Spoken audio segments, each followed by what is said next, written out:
जनजाति क्षेत्र में आरक्षण को लेकर जनजाति मंच ने एक बार फिर बिगुल बजाया है। किस तरह का अभियान जनजाति मंच चला रहा है और क्या इसकी रूपरेखा है, देखिए हमारे साथ ये खास खबर। अनुसूचित जनजातियों की परिभाषा में कन्वर्टेड क्रिश्चियन और कन्वर्टेड मुस्लिम शामिल हैं। उनको डिलिस्टिंग किया जाए, उनको बाहर किया जाए। इसलिए किया जाए कि अनुसूचित जातियों की परिभाषा में भी सम्मिलित नहीं है। और ये भी कि 1970 के दशक में माननीय डॉक्टर कार्तिक उरांव साहब ने एक अध्ययन किया था। उन्होंने पाया था कि जो 5% जो कन्वर्टेड क्रिश्चियन हैं वे लगभग 62% नौकरियां, छात्रवृत्तियां और अनुदान हड़प रहे।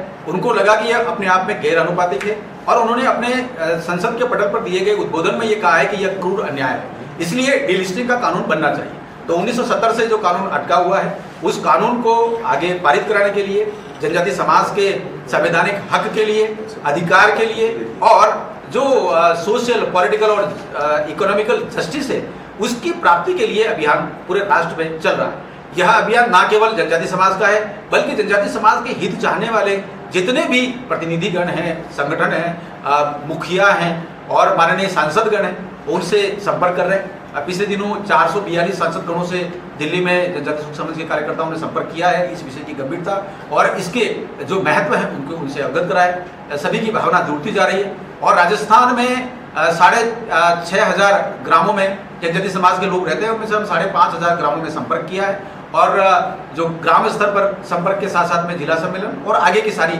अभियान चल रहे हैं, जागरूकता चल रहा है। और जनजाति सुख मंच ने ये सोचा है कि जब तक ये कानून नहीं बन जाता तब तक सड़क से संसद तक एक संघर्ष के रूप में लोकतांत्रिक तरीके से यह अभियान या महाअभियान जारी रहेगा। नमस्कार, सबको अंबेडकर जयंती की शुभकामनाएं।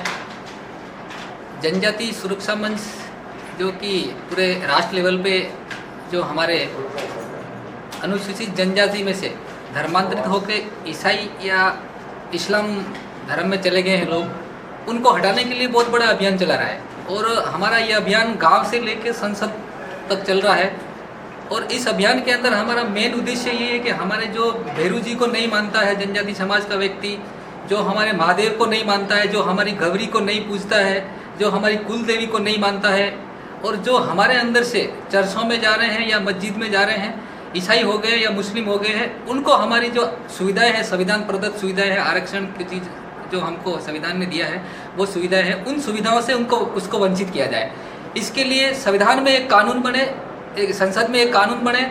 इसके लिए हम बहुत बड़े लेवल पे, पूरे राष्ट्र लेवल पे अभियान चला रहे हैं और इस अभियान को हम जन जन तक, गाँव-गाँव तक से ऊपर तक ले जा रहे हैं। तो हमारा अंतिम उद्देश्य ये है कि जब तक ये कानून नहीं बन जाता तब तक हम ये अभियान हमारा जारी रखेंगे।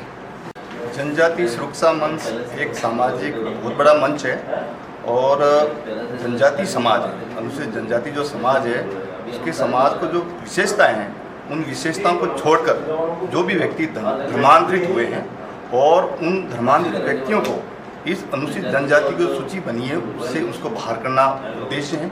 इसके लिए पूरा जनजाति सुरक्षा मंच राष्ट्रव्यापी अभियान चला के गांव-गांव, ढाणी-ढाणी सभी संगठनों से, सभी प्रबुद्धजनों से, सभी समूह से, सर्व समाज से मिल के यह राष्ट्रव्यापी आंदोलन चला रहा है कि जितने भी लोग धर्मांतरित हो गए और जनजाति के जो हक अधिकार छीन रहे हैं उनको बाहर किया जाए ताकि वास्तविक जनजाति को हक एवं अधिकार मिल सके। जनजाति सुरक्षा मंच का यह महाअभियान सड़क से संसद तक चल रहा है। विगत माह हमने दिल्ली के अंदर 442 सांसदों को सुरक्षा मंच का एक ही उद्देश्य, डिलिस्टिंग, वे लोग जो आर्टिकल 342 में इंक्लूड हैं जैसा कि 341 में नहीं है, इस अभियान को लेकर हमने सांसदों से संपर्क किया। इस विषय को लेकर जिस तरह की वार्ता रही, जिस तरह की गंभीरता रही, उन्होंने इस विषय को समझा है और इस विषय को लेकर संसद में जो संशोधन होना है बिल को लेकर, ऐसा सुरक्षा मंच का एक ही उद्देश्य है कि हम ऐसे लोगों को आइडेंटिफाई करके धारा 342 में संशोधन करें जिसका लाभ वो लोग वहाँ रहकर ले रहे हैं। आप सभी का पत्रकार बंधुओं का स्वागत है।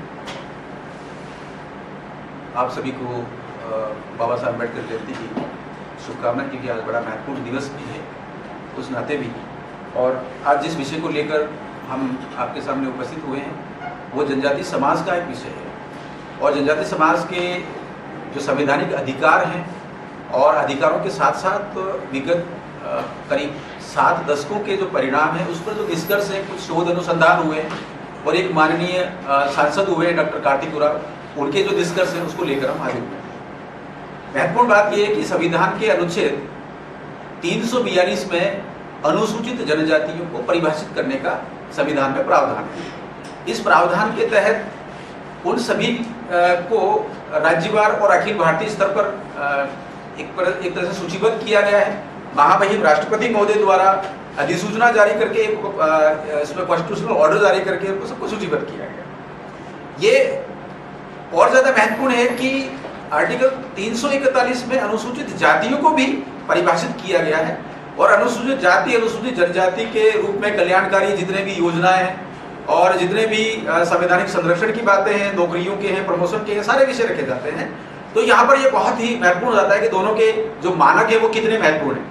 तो मानक में जब देखते हैं तो एक बहुत बड़ी विसंगति है, उस विसंगति की तरफ ही समाज ने अध्ययन किया है और समाज एक अभियान की तरफ आगे बढ़ रहा है। विसंगति ये है कि अनुसूचित जातियों की जब संविधान में परिभाषा दी गई तब कन्वर्टेड क्रिश्चियंस और कन्वर्टेड मुस्लिम्स को बाहर रखा गया, लेकिन जनजातियों में ऐसा नहीं।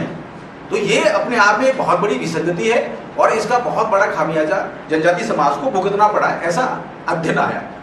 तो अध्ययन में जो महत्वपूर्ण दस्तावेज है वह है 20 साल की काली रात। डॉक्टर कार्तिक उरांव साहब ने 1968 में लिखी थी।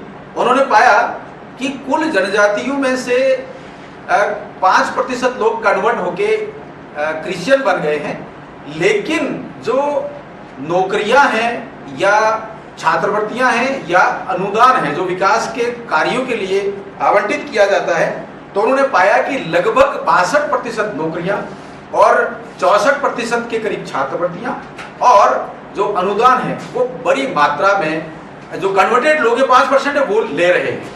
और डॉक्टर कार्तिक उरांव साहब ने इस बात को कहा है कि वे इन अधिकारों को, जनजातियों के अधिकारों को हड़प रहे हैं।